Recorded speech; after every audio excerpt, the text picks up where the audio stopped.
Check, test, 1, 2, hello, hello, hello, hello, hello. Everything should be working just fine. Looks like it should be working okay.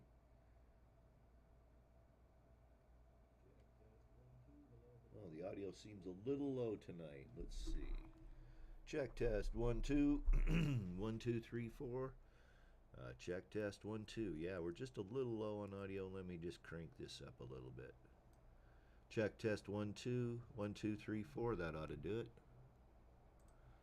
So how's that sound? How's the audio? Did that bring it up? Do I need to bring it up further? It looks like it probably needs to come up further. All right. Guess you could tell it's been a couple 3 weeks since since I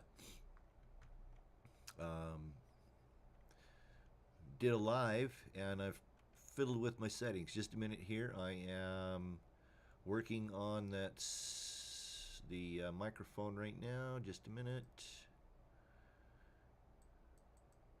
Maybe. Let's see. Test.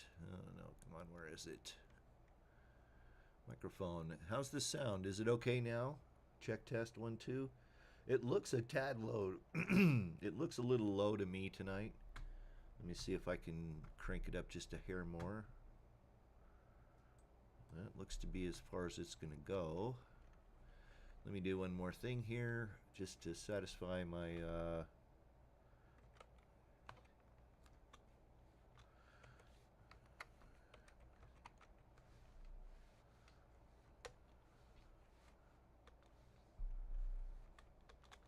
come on. Oh.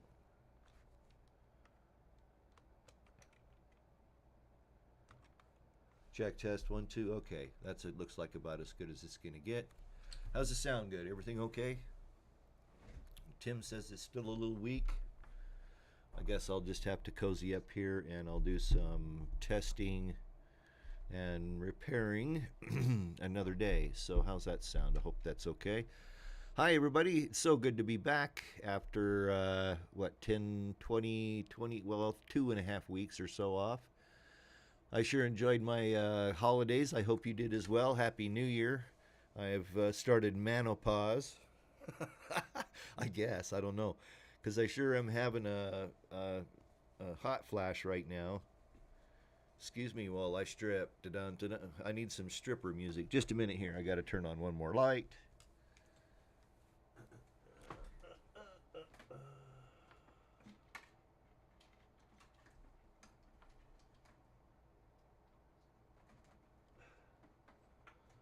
Oh, great. It's stuck under something. I guess I should have prepared a little better, huh? All right, there's that. There it is. Okay. Sorry. Stuff's unplugged. I had my desk tore apart. This last week I had a couple technical problems. I think I'm losing my video card. I think it's failing. There we go. That ought to be more better. Oh yeah, that's a lot better. Okay. All right. Only took me 4 minutes to get my feces consolidated. Shouting out to George, a.k.a. Dad's in tonight from LaBelle, Florida. Hello, George. Tim Myers from Ohio is checking in. Scotty's camping at Hood Canal in Washington. Robert Black is checking in, as is Gary from Arizona. Scotty, let's see, Roundtown Scouter down in Carlsbad. Robert Black's got a furnace question. George asked a question about the puck lights in our Newmar, so we'll address that in just a minute. Let's see who else checked in. If you're new here, please check in over in the chat window and just let me know where you're watching from. We sure do enjoy hearing from you.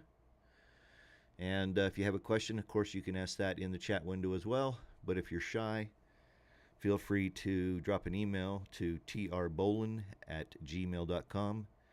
And you can ask your question there, and I'll respond to you via email. We'll get it worked out.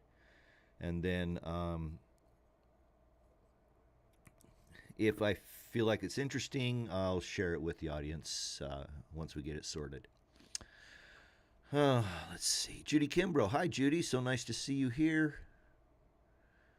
Excuse me. Two Feathers is in from Quartzsite. Hi, Two. Let's see. Matthew Tola, hi Matthew. Dorothy Curtis, so nice to have you here tonight. Judy White, hi. So glad to see you here.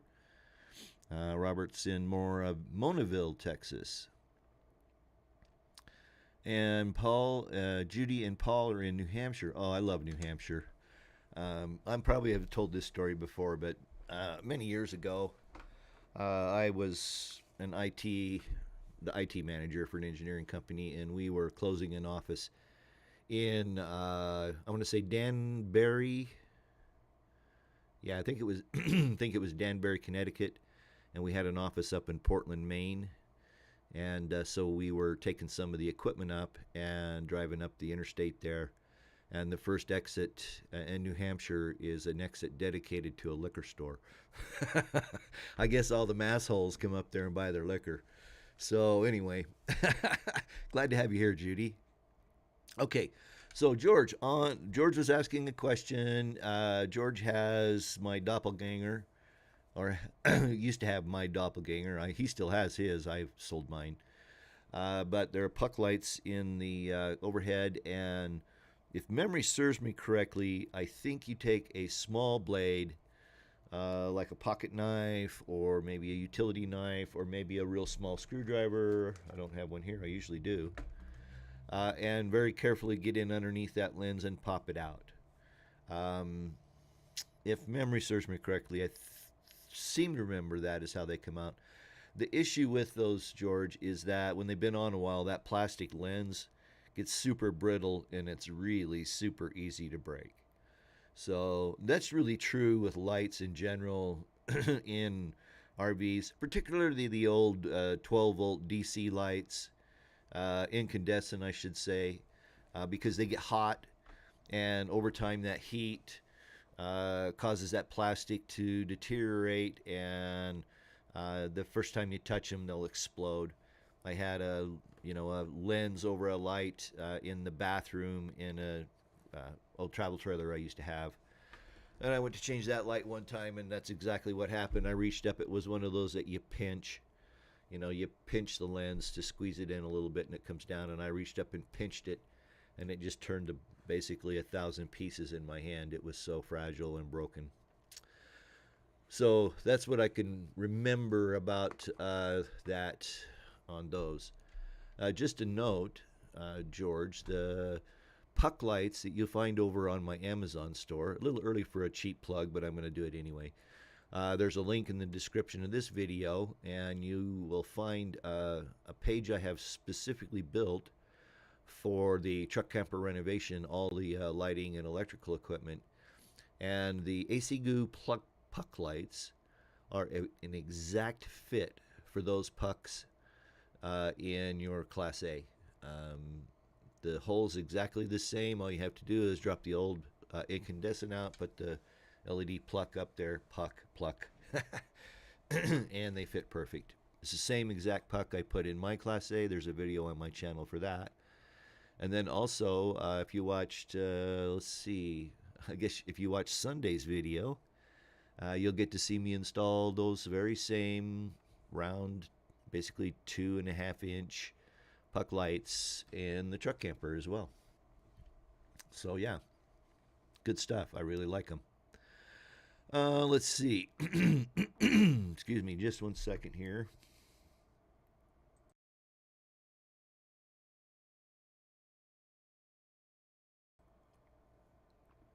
For your regular viewers, you might remember that I was complaining about not feeling well at my last live stream. And yeah, I'm just barely getting over that. I had a heck of a good, well, I guess I don't think it was the flu or anything like that. It's just been kind of a general cold. It's been about 10 days, 2 weeks getting over it.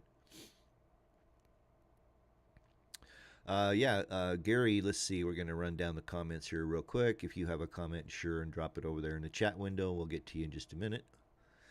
Gary was asking if anybody had bought the lights that I had shown in the electrical equipment video that I did. Oh man, that was 2 or 3 videos ago, I guess, maybe 2 videos ago on the truck camper rebuild.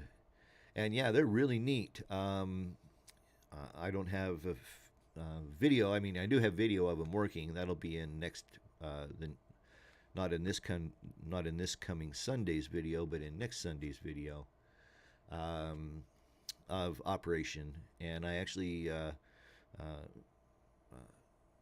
am working on that video right now. As a matter of fact, editing that video.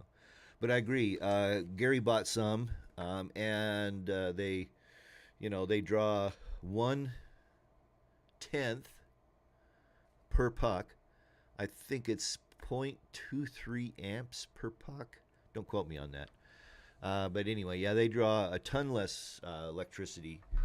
And they're really cool because there's sort of a blue light on them as well. Gary's referring to it as a night light. And that'd be a perfect thing to have as a night light. But yeah, there's the color selectable on the front of the light. You'll get to see me demonstrate those in a couple weeks. Robert Black, if you want to ask your furnace question, I'll get to it here in just a minute as I work through the comments. Okay. Yeah, I don't know if anybody else watches on their phone, but Robert was experiencing the fact that on Android phones, and I tried it myself, that the @tagging, that's how you get to tag somebody, is you use the @ no space, and then start typing their name, and YouTube will automatically fill in the name, or at least give you the options to select. Like if I pushed, @R, I'd get Robert Black and Roundtown Scouter would pop up on my screen. Anyway, but it doesn't work on Android phone. So unless somebody knows a trick to make that work, but yeah, mine wasn't working either. Eric Myers checking in from Southern Arizona.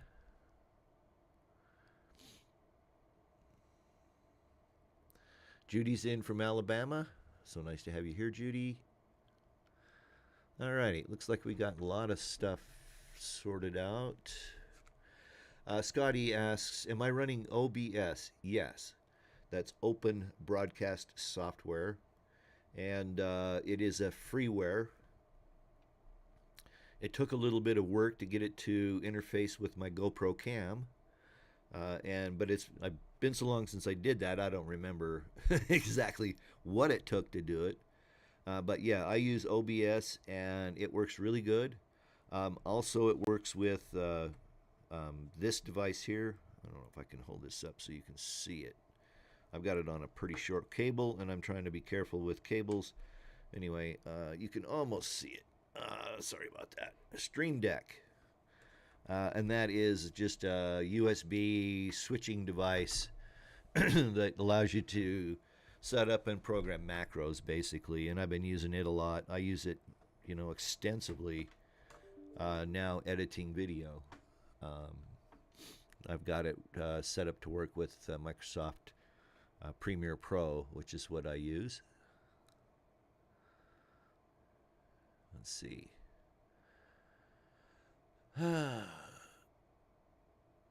Oh, okay. George says he's got some new Waze noise canceling headphones. Great sound. Yeah, that's cool.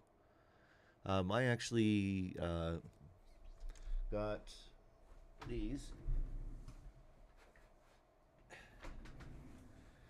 These are the Samsung earbuds.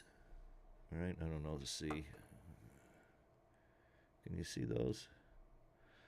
The only thing I could tell you about these is don't try to work with them because they just don't stick in my ears well enough. And I have the smallest widget on there too. So I guess I just have small ear canals or something.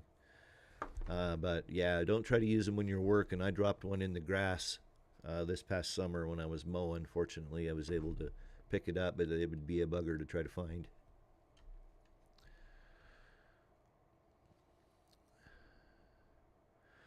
Okay, so George says he's scheduled for Hendry County farm tours, huh? All-day event visiting the big farms and ranches in Hendry County. Ended with a steak roast. Oh, that sounds fun. All right, so Robert says he's got an Atwood furnace, no 12 volt at the main red wire at the breaker switch on the furnace.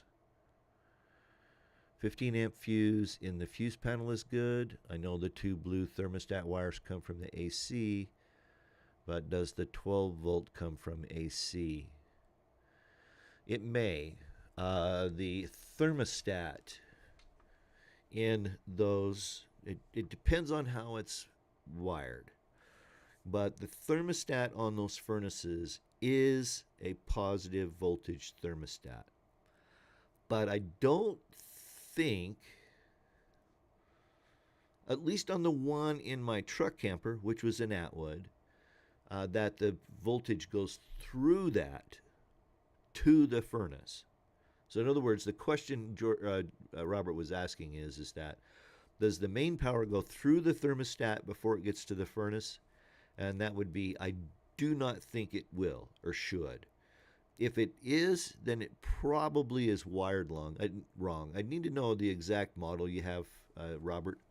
But I'm right here saying that, yeah, I don't think that the hot wire going to the furnace should be hot at the furnace basically all time that you have power in the rig. So I would probably, yeah, maybe a broken wire.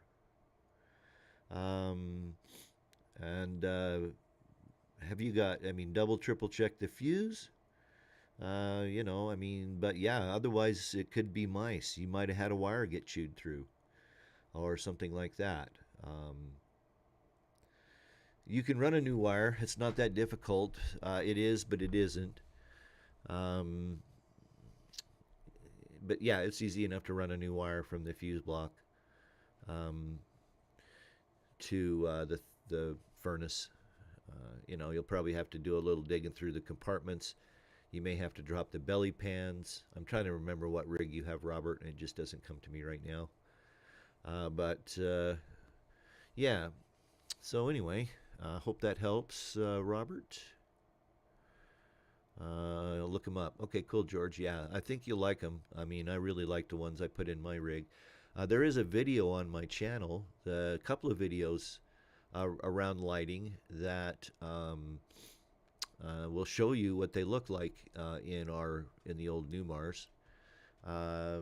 Just look for LED lighting on my channel. So if you go to my channel page, youtube.com/trbolin, and then in the search window there, just search for LED. You're going to get a hit, and there'll be 3 or 4 or 5 or 6 videos in there. But there's one, I think it's building custom. I built some really cool little custom wall sconces, and I'm pretty sure I showed him in that.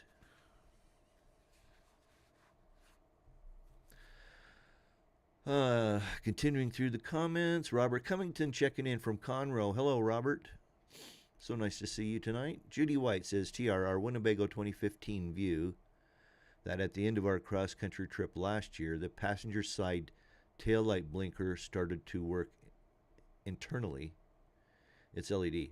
I think you probably meant intermittently. Okay, check your ground. Check and make sure that your ground is good at the taillight.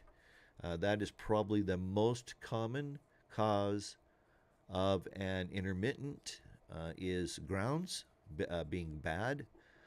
So at the tail light itself, pull the tail light assembly apart and make sure the wires are all crimped good. You're down inside where the tail light is. There's going to be a pigtail coming off. It's going to be attached to the wiring in the coach. And just check and make sure those are all good. All right. So grab that wire and tug on it. Not hard, but just tug on it a little bit. Make sure that it doesn't come apart. If it comes apart, you got a problem. Look for things like corrosion. So anything that looks like that green stuff you see on batteries, if you see any of that around, clean that up. That kind of stuff. That would be the place I would start to look for an intermittent. Hope that helps, Judy. EJ Weiss checking in. Hi, EJ. George, a.k.a. Dad. Best nightlight I have had is a green light flashlight. Does not night blind you. You can see beyond the beam of the light just fine. This is a light walking into hunting spots before daylight. Yeah, I have a red one. In fact, here it is. This is an inexpensive Duracell, not sponsored, headlamp. And, oops.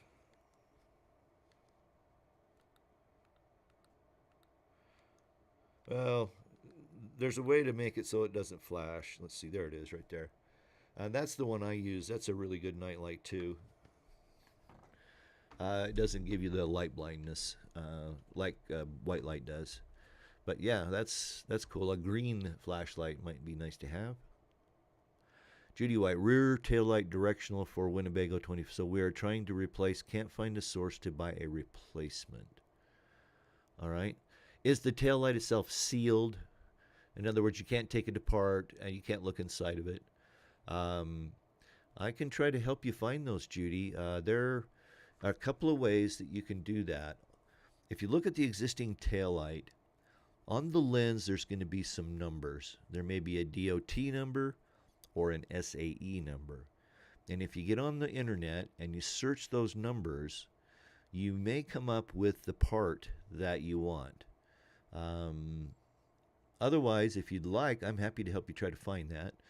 A 2015 view. I won't do it online, but I can look it up. Put that over here on the list. Hey, Tim, do a quick Google search on that and see if you can come up with something for Judy on those taillights for the 2015 Winnebago View. I believe that's a Ford chassis. Don't quote me on that. But otherwise, yeah, on the taillight lens itself, and she says, yes, it's sealed. So on the taillight lens itself, there should be a DOT number or an SAE number or both.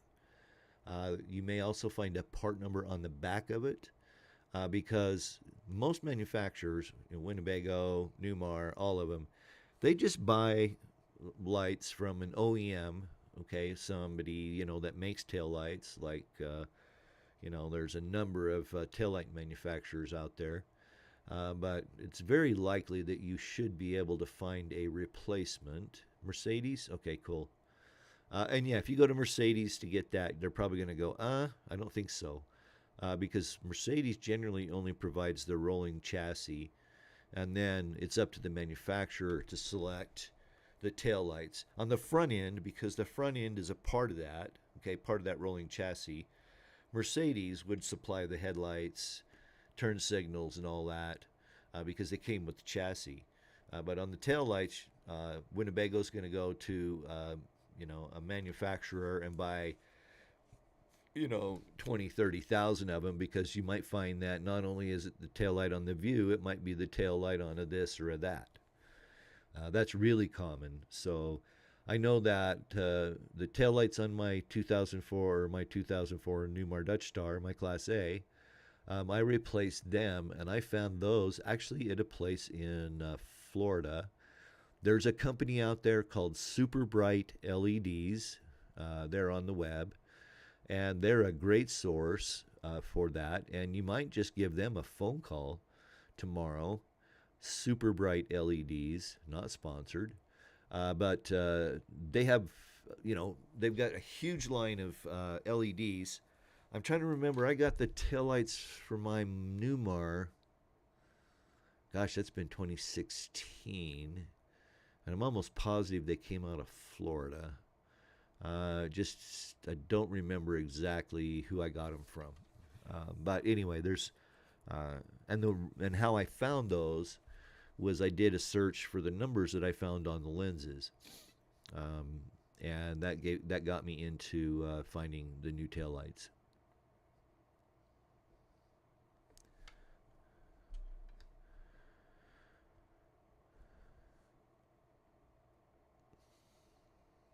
Okay, just checking on the comments here. Tim says his lovely wife purchased a fly fishing combo set for his Christmas gift. Wow. Looking forward to getting out to fish when it warms up a bit. Maybe she's hinting you need to get out of the house more, Tim. I love fishing. Excuse me. I love fishing. I fish all the time. Every chance I get, I like to go fishing. Why wait till it gets warm? You can go fish in the cold. You just put on some long handles and go.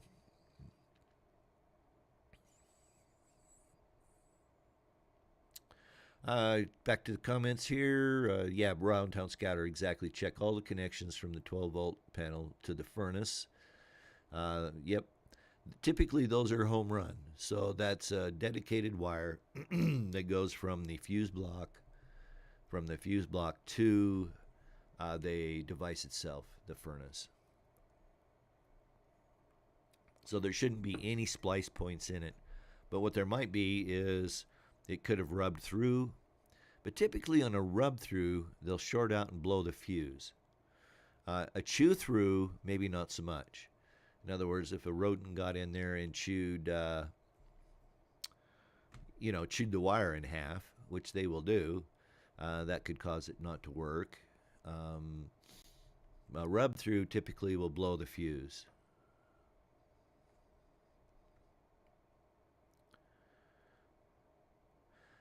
Okay, so let's see here. Trying to catch up.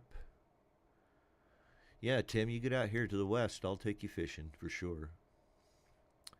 Robert Cummington says Domatic RM1350SL stopped working on AC, running on LP.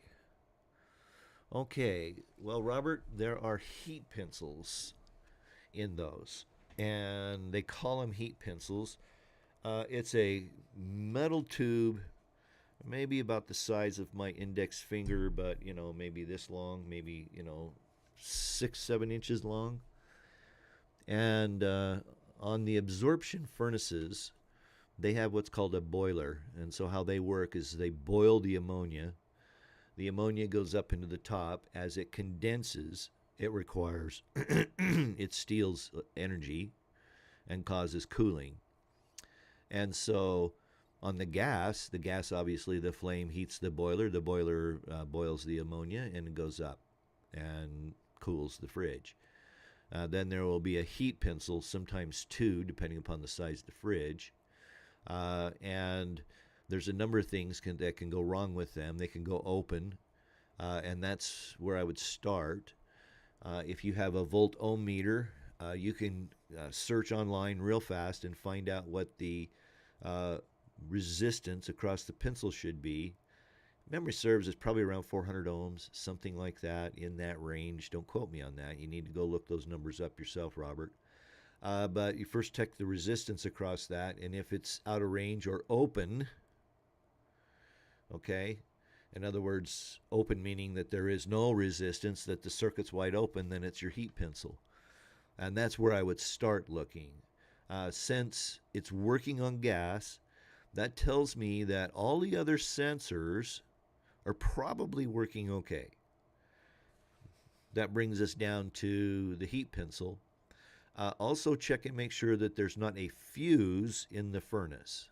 I don't think there is on the Dometic RM1350s. But yeah, so that's the thing I would check, is that heat pencil, as you call it. Let's see. Tim sent us a link here. Let me just go check something. All right, I got to flip around here, and I'm going to go down to here. And now you're seeing my interface. Do they look like this, Judy?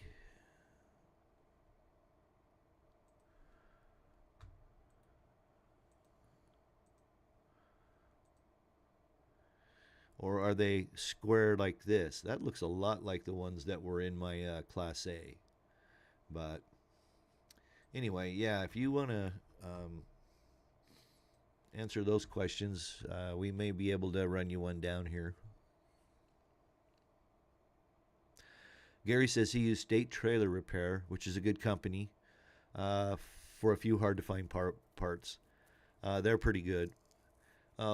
Harry Brown Eye is going to rub it in that it's nice and cool. He's got the door open in Taylor, Texas tonight. Right now, Harry, it's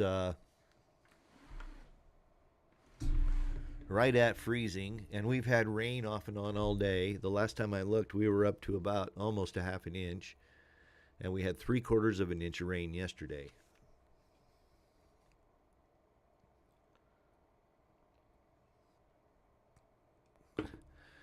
Just not far from here, they've had about 17 inches of snow in the last 2 days. We got the atmospheric river. Well, it's just kind of brushing us. It's actually staying a little further south. Utah's getting drilled, and so is Colorado. So let's hope that our friends in Arizona and that depend on the Colorado River, Lake Powell, Lake Mead, get plenty of water this year from this atmospheric river. They sure need it.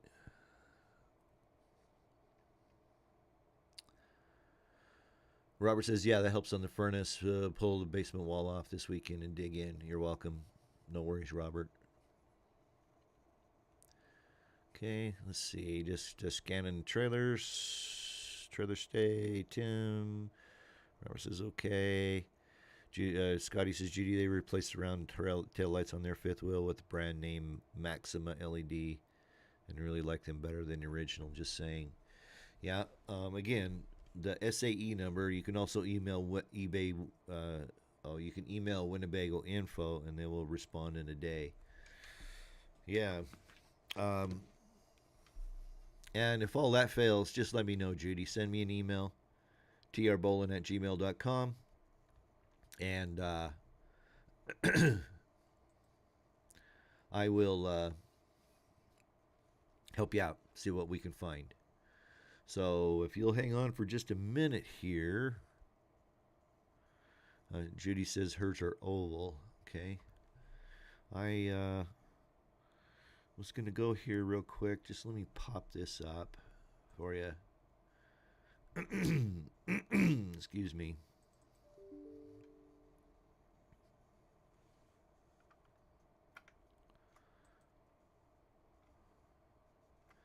I'll get there. Hang on a second, folks.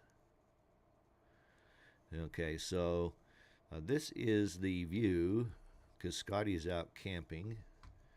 And so this is the view from his campground. That looks real nice up there in Hood River, Oregon, or Washington. So, yeah, well done. Excuse me. Hold on a second here. Give me just a second.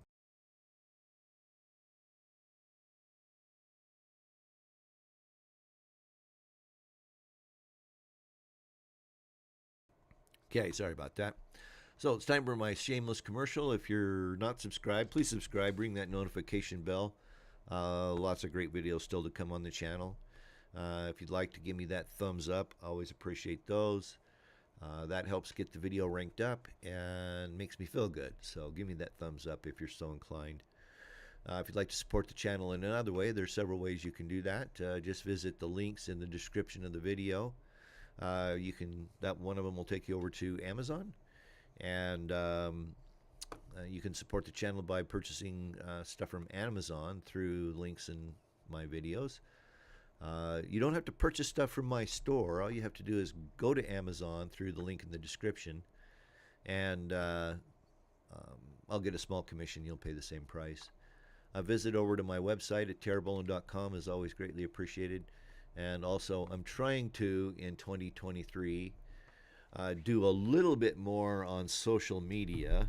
I'm not making any promises, but I am going to try to do more on social media. Anyway, you're fine. You're fine, Harry. I'm just teasing you, dude. Seriously, you're fine. We like to tease everybody back and forth because that's the way it works. Robert's down there in Texas somewhere too, and he gets teased a lot.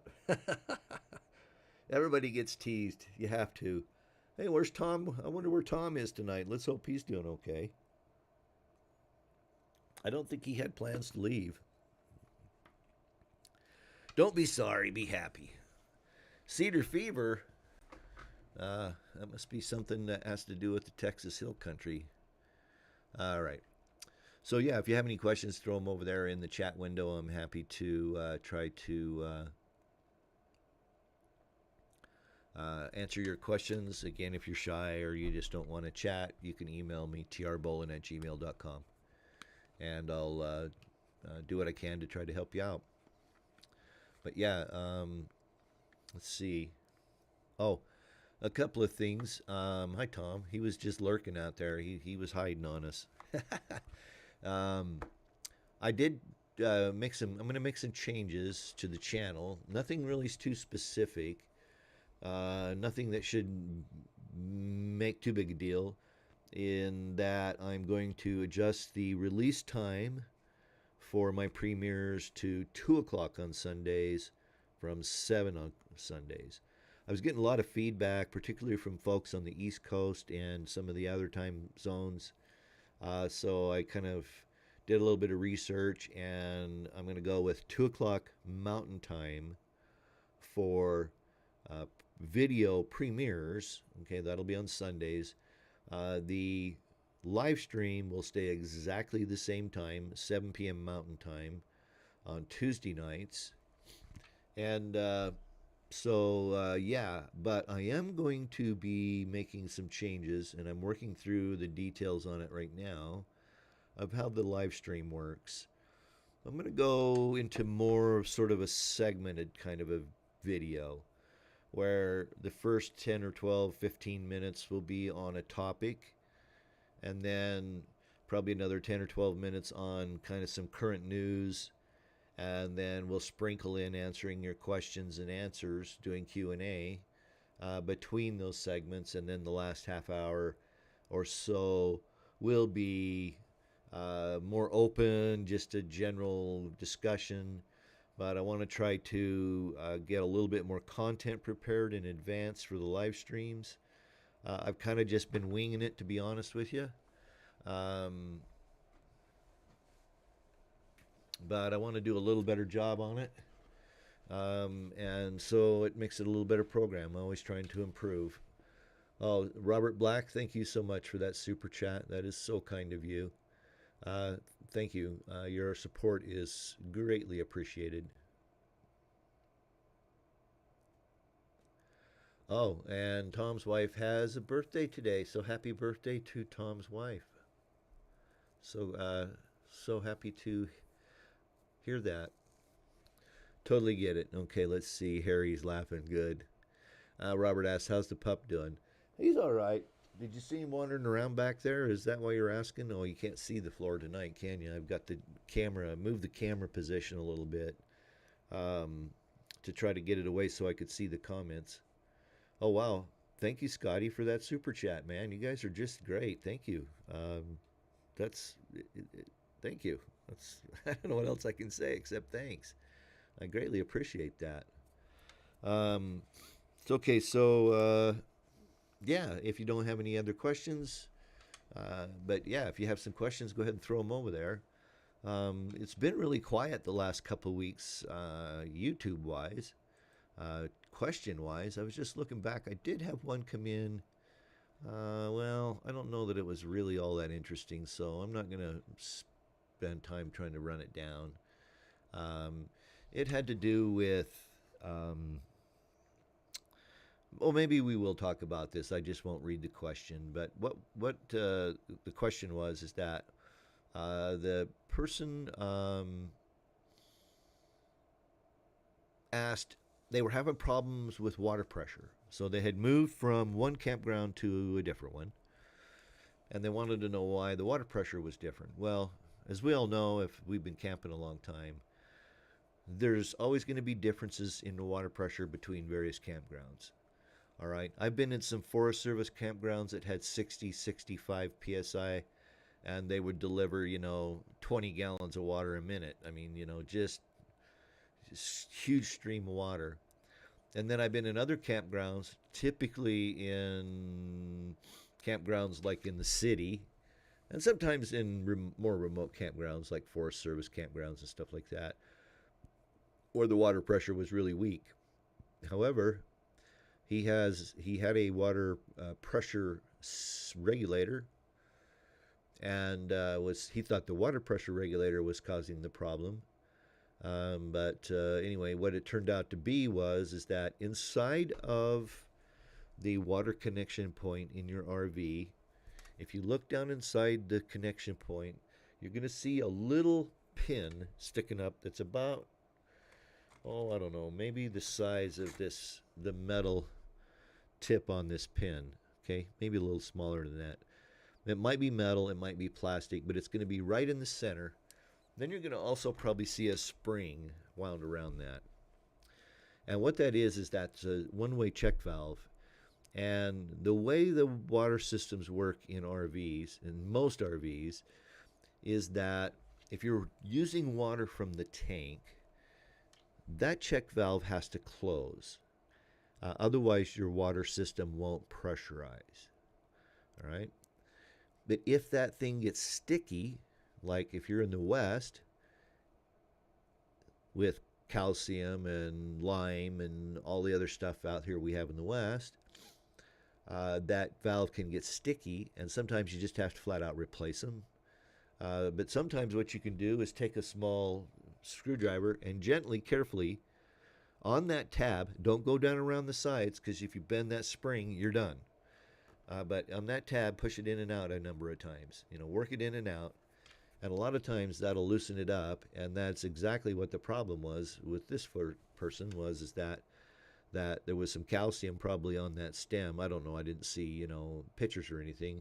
But I told him to go work that, and he said his water pressure came back. So what it was is that thing wasn't opening all the way. So moving it in and out oftentimes will break the calcium, lime loose, stir divide, if you will, and allow it to work properly.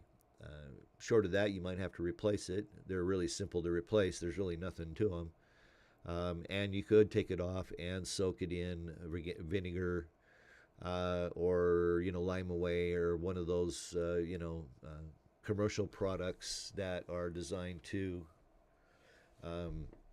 dissolve lime and soak it in that and then rinse it out.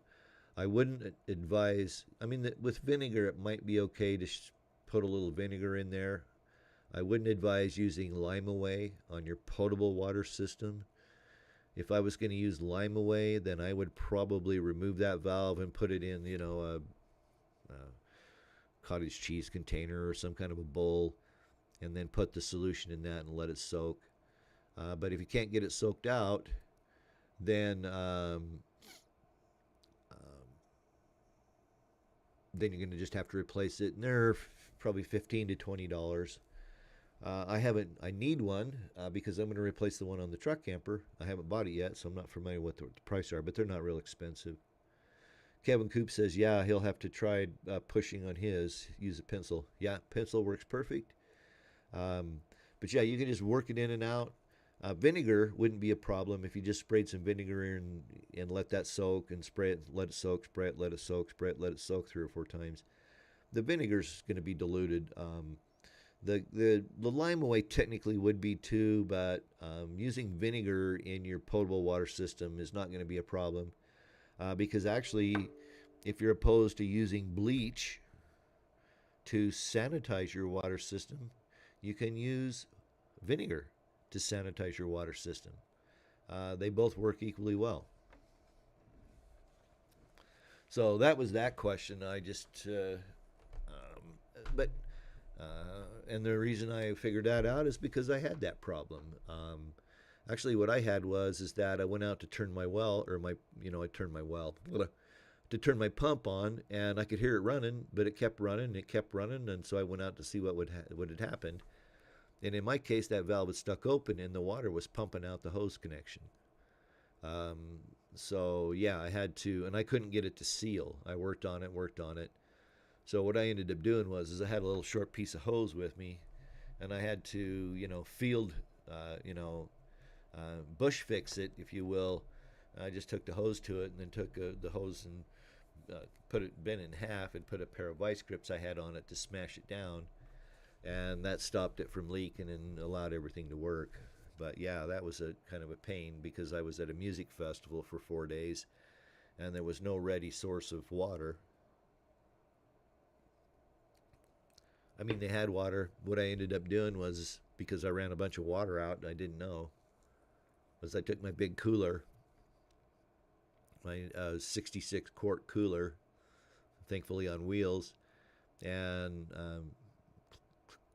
cleared the adult beverages out, then hauled it over to the spigot where they were, getting water, and filled it full of water, and then drug it back. And on my Class A, I had a winterization system, which is just a set of valves that allow you to pump antifreeze from a jug into your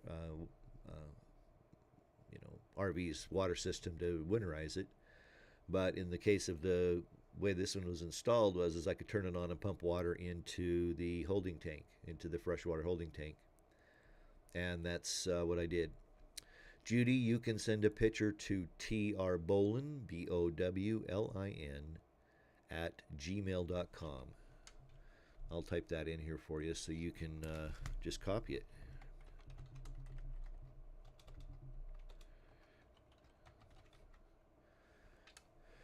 You can send me a picture right there, Judy. Fabian says, how can I determine how many foot-pounds I need to tighten my lug nuts on aluminum 16-inch wheels for my fifth wheel? Who's the manufacturer of your rig? The second one would be call your favorite tire shop and ask them what they torque them to. Yeah, Tim, you're about 2 minutes behind me. If the ads ran at the beginning, like they do sometimes. Yeah, I would call your tire shop, or who's the manufacturer of your trailer, and we might be able to find it in your owner's manual. We can do a quick search for that. But that's what I would do. I would call my local tire shop and just say, hey, this is my situation. What should I torque them to? And they're going to be able to tell you right out of the chute.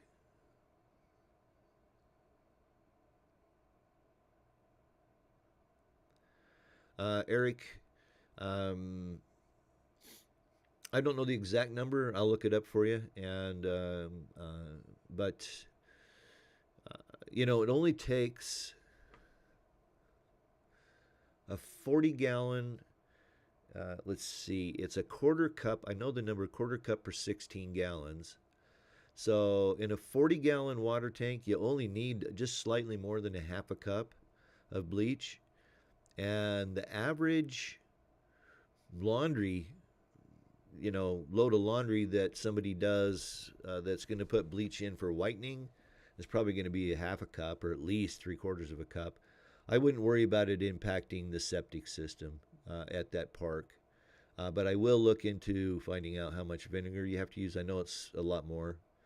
But yeah, I'll look into that for you, Eric. And hopefully you're not in a hurry. It'll be next week.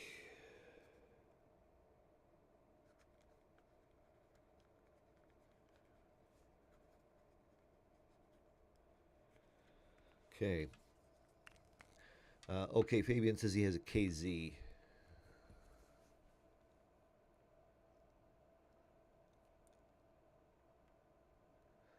All right. Well, it's KZ what? What model? We might be able to run that number down for you. It's really not too difficult to find out.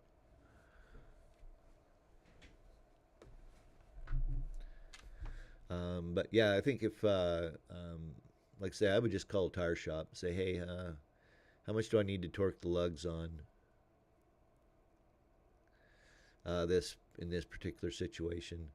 They probably torque them the same as they torque everything, which is usually somewhere probably between 85 and 100. Yeah, I know you get up into Class A's and some Class C's. They torque them a lot more.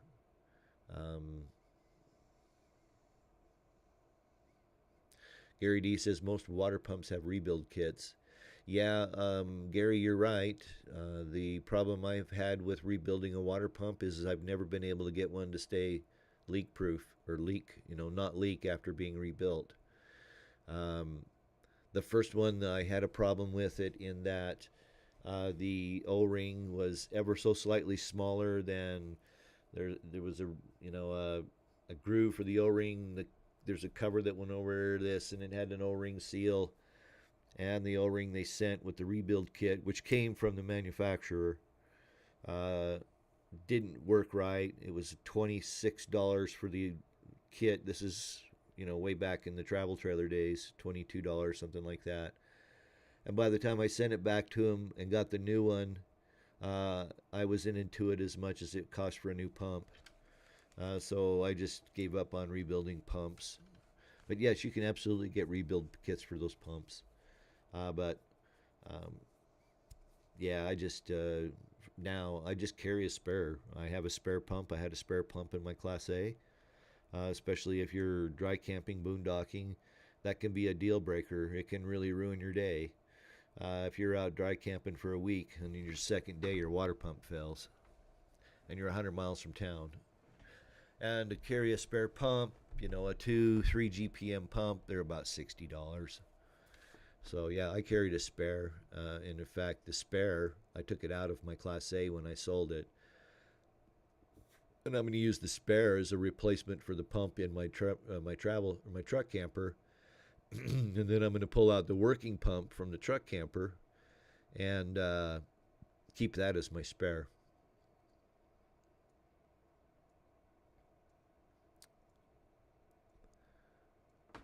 Judy, it looks like, might have sent me an email. We'll take a look. Tim Myers agrees with me. 90 pounds of torque would be his guess, but the RV manual should specify that number if it's not on a label on the trailer. Yeah, and sometimes they do that up near the hitch. There's a label that shows the tire sizes, what the tires should be, what they should be torqued to, those sorts of things. So yeah, you would be able to find that on your trailer.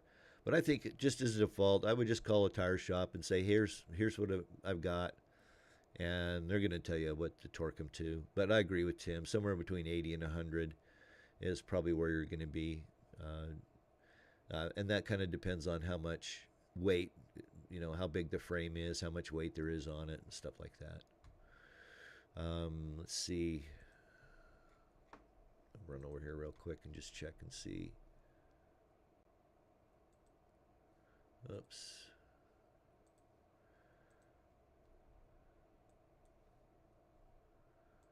All right. Okay, so we're coming up on the end. Got about 8 minutes left.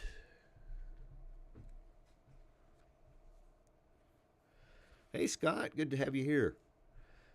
Okay, there you go. Thank you. This is perfect.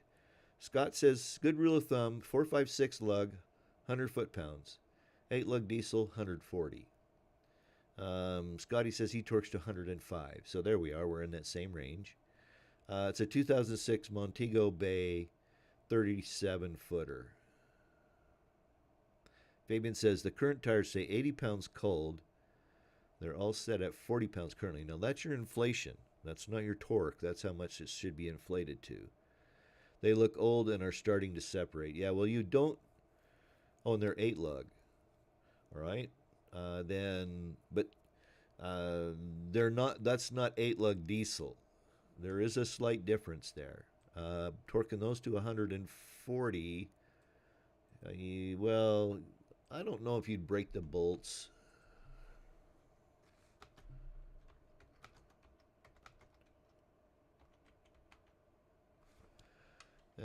Looks like I'm going to find it here real quick.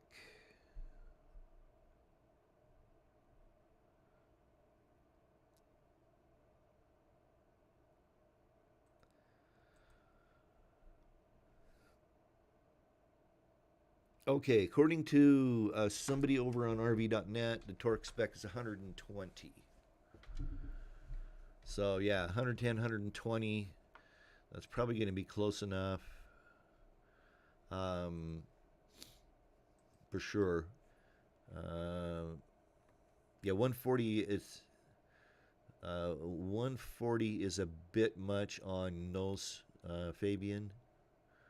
Yeah, I would go with somewhere between 100 and 110 on those. It sounds like it's got heavy duty axles on it.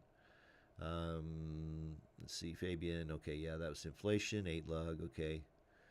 Yeah, Tim, on the Class A's, they really torque them down. I don't know.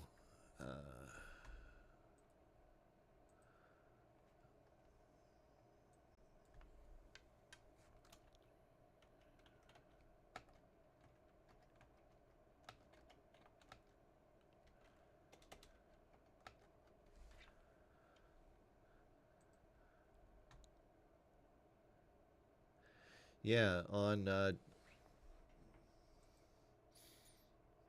let's see. I was just curious by that. Oh, look at that! It looks like I found a. There we go. Alrighty, so I just found this scrounging around out there real quick. Let me move me over to this side so you guys can see that. Can everybody see that? I might need to scroll up on it a little bit.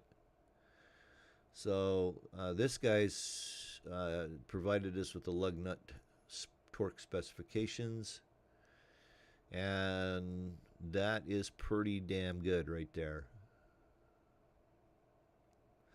But you notice here it doesn't show any of the 22-inch wheels. This is just for trailers and probably automobiles.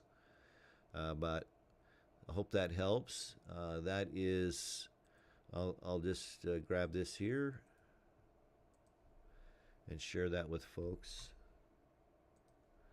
that might be interested in that. There you go. So there's that chart. And yeah, the lugs on my Freightliner chassis were 1-inch and or 3/4, and we're torqued to 500, I think, is what they torque those to. Let me go back and scroll through here. And yeah, I agree with Eric. Get new tires. Don't dilly dally around with tires, because a blown tire can cause, tens of thousands of dollars worth of damage. So yeah, don't mess around with tires. Just go get some new tires. And if they look old, they probably are. There is over on my website, trbolin.com, there is an article about doing maintenance on your RV.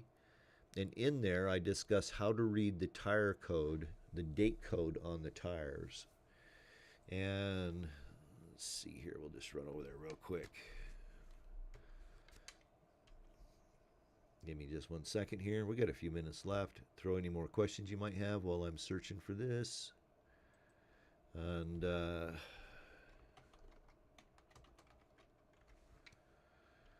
let's see if I can pop that up real quick and show you this.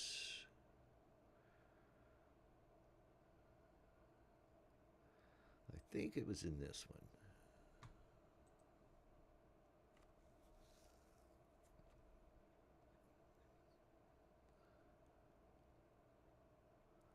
No, not that one.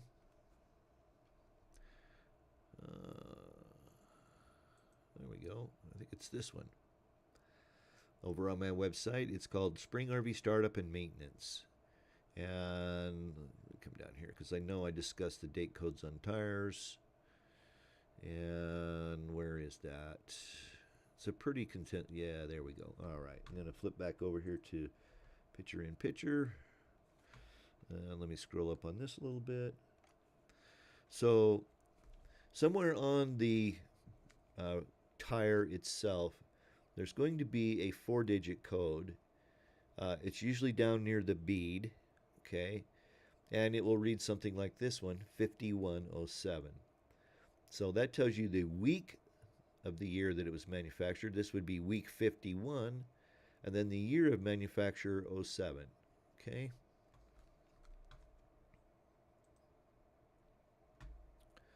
Now, right now, I'm going to tell you this. 5 to 6 years is the maximum you want to run your RV's tires. 6 maximum. Okay? Doesn't matter if you only have 5,000 miles on them. It's not the mileage that kills RV tires. Rarely, I don't think I've ever ran into an RVer that wore out their tires. Okay? They time out.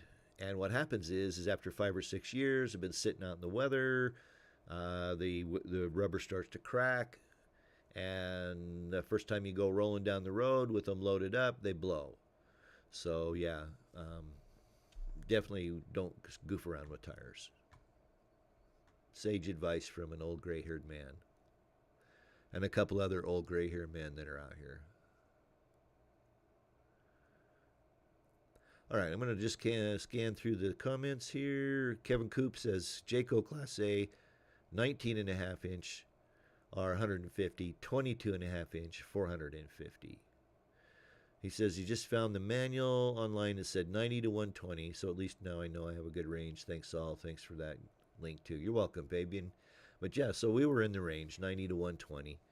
So yeah, 100, you're probably good. And I think Scott was probably right, too, Scott W. 456, around 100 foot-pounds. 8 lug on the trailer, maybe 140. And then on your Class A, if it's a diesel self-propelled chassis, you want to do it to the manufacturer's specifications, the chassis manufacturer. Okay, let's see. Okay, found the manual. 6-foot cheater. Yeah, exactly. 6-foot cheater and 170 pounds. That's 170 pounds of Tom sitting on the cheater bar. Yeah, okay, yeah, Gary, you're right. And Arizona, definitely 5 years life as a huge safety item there in Arizona. Definitely. If you're in a less hot, nasty climate, you might get 6 years, but don't mess around with it. Let's see.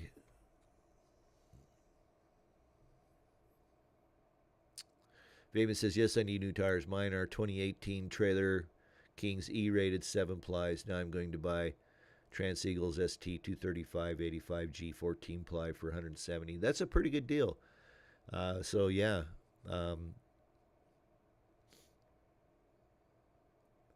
There you go. And Gary says airplane tires are rolled each month in storage.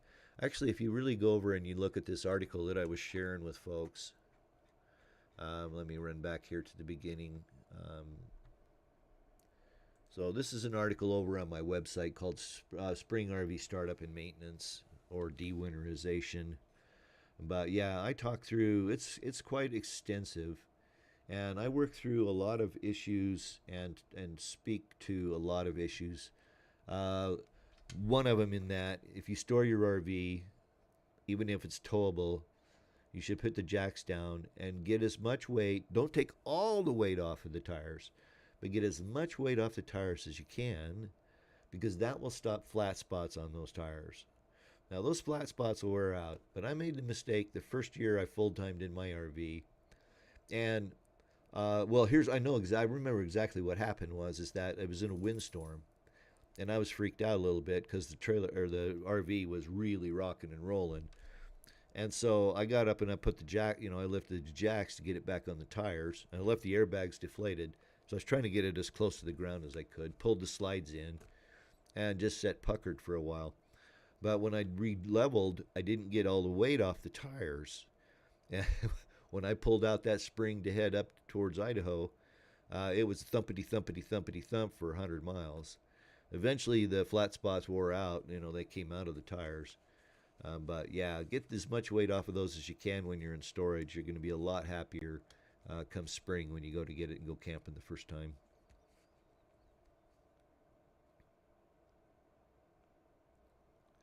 Yeah, that's a good question, Tim.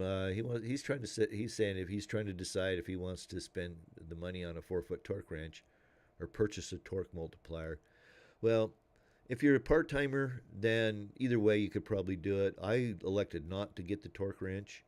What I would do is I just did business with, I tried to do business with the same company. And a lot of times they'll tell you that after 50 miles you need to retorque your lugs.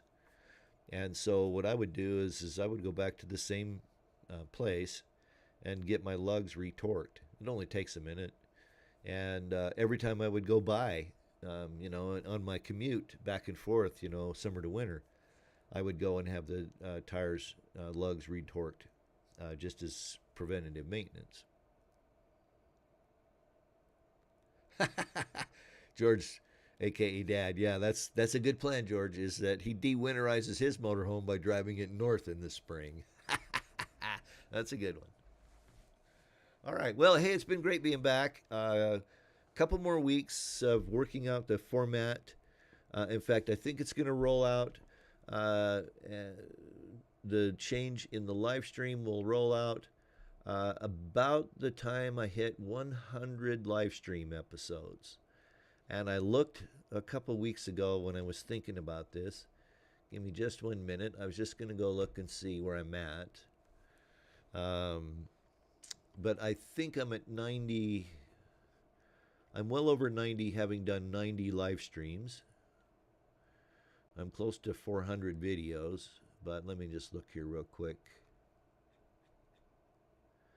It looks like with tonight's, I'll be at 92. So it'll be a couple weeks. I'll get the format all worked out, try to figure out how to make it all work, and then we'll go from there with the new format. I think you'll like it. It's not going to change things much. And there you go. Tom says he has a huge torque wrench that you can have, Tim.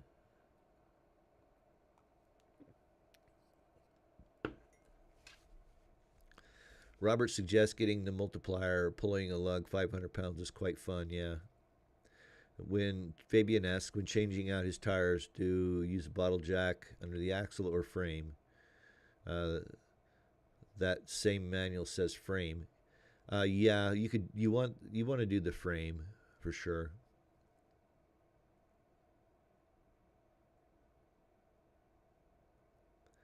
Tim says, hard to find technician that really knows how to use a torque wrench. I have seen some weird stuff. Yeah, I watch, one of the channels I watch is, give me a second, I'll think of his name, Adept Ape, ADEPT, APE, Adept Ape. And he's a cat mechanic. He works on cats. Well, he works on a lot of stuff. He's actually up in North Idaho, works for a company called Western States Equipment. They're the cat dealer for Idaho and, well, for a lot of the West. They're all over the West. But he did a really interesting study on torque wrenches and torquing and using torque wrenches with extensions. In fact, it just posted here, probably sometime in the last month, maybe 2. But yeah, if you're interested, it was interesting. You might want to go check that out. Adept Ape, ADEPT, APE. All right, well, we're at 8 after 8, and so I think we'll call it good. Thanks so much for watching. I sure do appreciate it. I'll be back next week, same bat time, same bat channel. But until we get together for another one of these live streams, thanks. I hope you have a great week. And until next week, peace. Bye. Thanks.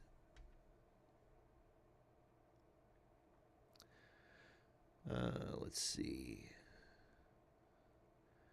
Tim Myers says, after using an air wrench, if the nut doesn't move before clicking, it is probably over-torqued. Yeah.